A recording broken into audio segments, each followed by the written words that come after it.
श्रीमन नारायण श्री राधे। आप सभी भक्तों का हमारे चैनल में हार्दिक स्वागत, अभिनंदन और वंदन है। आप सभी भक्तों के हित के लिए पौराणिक आपके जन्म के बाद जो कुंडली बनवाई जाती है, जिसमें सारे ग्रह विराजमान होते हैं और आपको प्रतिफल देते हैं, और ऐसे ग्रहों की शांति कराने के लिए देश दुनिया में लोग भटकते हैं। तो आइए उस कुंडली के रूप में जितने भी पापाग्रह हैं उनको पौराणिक विधि से कैसे शांत करें कि जिससे कि लाभप्रद हो आपको, ऐसा विधि पुराणों से जानते हैं। इसीलिए आप सब वीडियो के अंत तक बने रहें, क्योंकि जो बात हम आपको बताने जा रहे हैं वो पुराणोक्त है। मेरे पास वो पुस्तक भी है, मेरे पास उस पुस्तक का नाम भी है, वो पृष्ठ भी है, लेकिन आपको बताता चलूं कि वो आपसे छिपा कर रखा जाएगा। क्यों छिपा कर रखा जाएगा? क्योंकि ऐसे आप लोगों का इच्छा पुराणों को पढ़ने के लिए बढ़ेगा और आप पुराणों को खरीदेंगे और नाना प्रकार का ज्ञान अर्जित करेंगे। तो उससे क्या होगा कि धर्म भी बढ़ेगा और परिवार में धर्म की अभिलाषा और रुचि भी बढ़ती जाएगी। तो आइए हम पुराणोक्त विधि के बारे में जानते हैं। देखिए, एक बात साधारण सा मैं बताता चलूं। कुंडली का अर्थ होता है नाभि। प्रत्येक व्यक्ति के नाभि कमल से ही माँ के गर्भ में हम भोजन ग्रहण करते हैं। माँ के गर्भ से बाहर आने के बाद हम तब मुख से खाना प्रारंभ करते हैं। अन्यथा गर्भ में आप डॉक्टरों से भी पूछ सकते हैं, गूगल से भी पूछ सकते हैं, माँ के गर्भ में बच्चा कभी मुख से नहीं खाता, वो अपने नाभि कमल से ही खाता है। तो कुंडली का पूर्ण अर्थ होता है नाभि। नाभि ही हमारे पूरे जीवन का सबसे बड़ा संकर्षण है, अर्थात हमारे जीवन का सबसे मूल लक्षण है। वो हमें जीना सिखाता है, वही हमें अमृत की घड़ा देता है। इसलिए कभी कभी सुना होगा कि रावण के नाभि में अमृत था। प्रत्येक व्यक्ति के नाभि कमल में अमृत होता है। तो इसीलिए आइए उस अमृत को शुद्ध बनाने के लिए, हमारे ग्रह खराब होते हैं, उस ग्रहों की हम शांति कराते हैं। लेकिन हम ऐसा क्या करते हैं कि हमारे ग्रह शांत नहीं होते? आइए विशेष जानते हैं। इसीलिए आप सब वीडियो के अंत तक जरूर बने रहिएगा, क्योंकि देखिए, एक ही चीज से कभी कोई शांत नहीं होता। जैसे हम भोजन करते हैं तो भोजन करने के बाद जल पीना अनिवार्य है, चाहे कुछ देर बाद पीजिए, चाहे भोजन करने के तुरंत बाद पी लीजिए, लेकिन जल की आवश्यकता जरूर है। तो लोगों ने कहा, महाराज जी कई लोग बिना जल के रह लेते हैं। कई लोगों में से हम नहीं हैं महाराज, हम आप आम जनमानुष हैं। इसीलिए आम जनमानुष में कुंडली में नाना प्रकार के पापाग्रह बैठे हैं, नवग्रह शांति लोग कराना चाहते हैं। तो आइए उसमें ऐसा क्या विशेष करें जिससे कि ग्रह आपके शांत हो। मुख्य बात। दूसरी बात, एक बात बताता चलूं, जैसे कि अगर कुंडली में शुक्र ग्रह आपके अशांत हैं, तो जब सारे नवग्रह के मंडल बनेंगे तो शुक्र ग्रह प्रधान हो जाएंगे, ये पुराण कहता है। वो बड़े में बनेंगे क्योंकि शुक्र का ग्रह हमें शांत करना है। और अगर हमें नवग्रह को शांत करना है तो नवग्रह सामान्य रूप से बनेंगे, जो पौराणिक नियम माप है, रंग है। तो आइए जानते हैं विशेष कि कौन सा ग्रह कैसे शांत करें, उसका क्या उपाय करें, उसके लिए कौन सी लकड़ी से हवन करें, उसके लिए कौन सा धातु धारण करें, उससे कौन सी चीजें ऐसी सामग्री है जिस ग्रह का शांति करने के बाद उस ग्रह के लिए बलिदान देवें, बलि देवें। और जानते हैं कि ग्रह शांति करने के बाद ऐसा क्या चीज है जिसको देने से वो ग्रह शांत होगा। देखिए, पौराणिक बात है, अगर सूर्य खराब है तो ताम्र धारण करें, ताम्र धारण करें। चंद्र खराब है तो कांसा धारण करें। मंगल खराब है तो स्फटिक धारण करें। बुध खराब है, लाल चंदन धारण करें। बृहस्पति खराब है, सोना धारण करें। और शुक्र खराब है तो चांदी धारण करें। और अगर शनि खराब है तो लोहा धारण करें। राहु खराब है तो सीसा धारण करें। और केतु खराब है तो कांसा धारण करें। ये सब चीज ग्रहों के खराब होने पर उसके फल को अतिशय ज्यादा प्राप्त करने के लिए इन सब धातुओं को धारण करना चाहिए। अब विशेष बात कि जब किसी ग्रह का जप होगा, चाहे वैदिक मंत्र का जप हो, चाहे लौकिक मंत्र का जप हो, चाहे तंत्र मंत्र का जप हो, नवग्रहों में तीनों मंत्र आते हैं, नवग्रह देवता के ही आते हैं। अब इनका जब जप होगा तो इनका दशांश हवन होगा। तो दशांश हवन कैसे होगा, किसका किस चीज से होगा?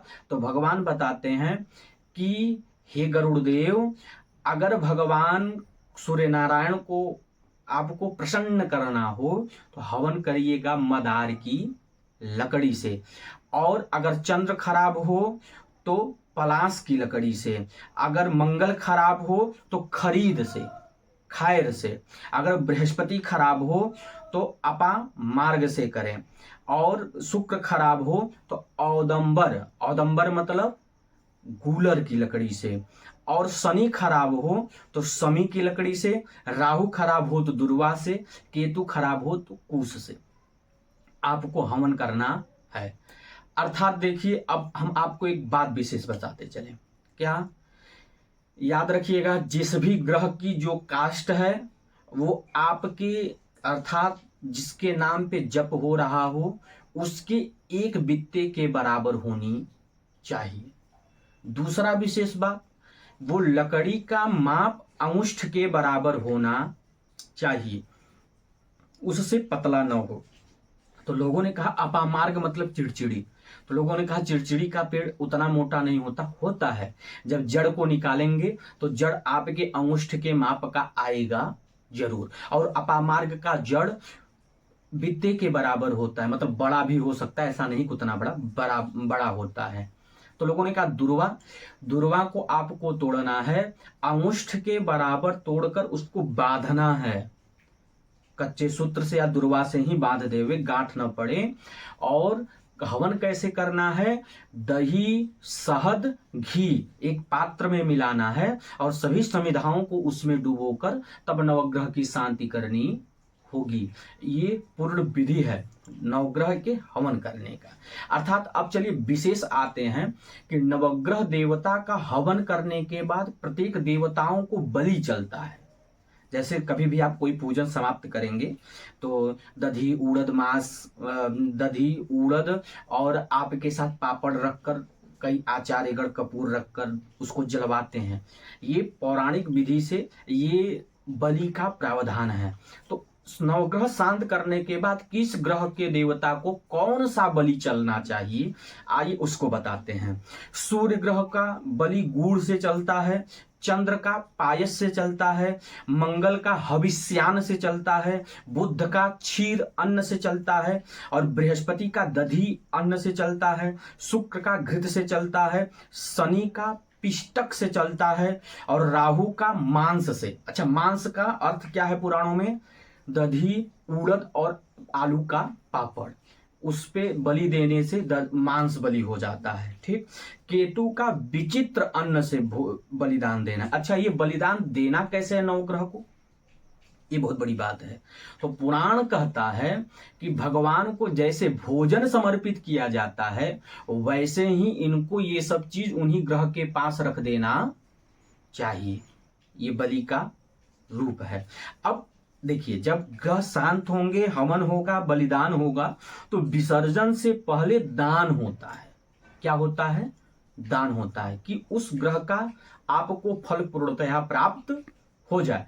तो आइए, नवग्रह शांत करने के लिए दान कौन सा है, किस ग्रह के लिए कौन सा दान अनिवार्य है, मैं पुराणोक्त बात बोल रहा हूं।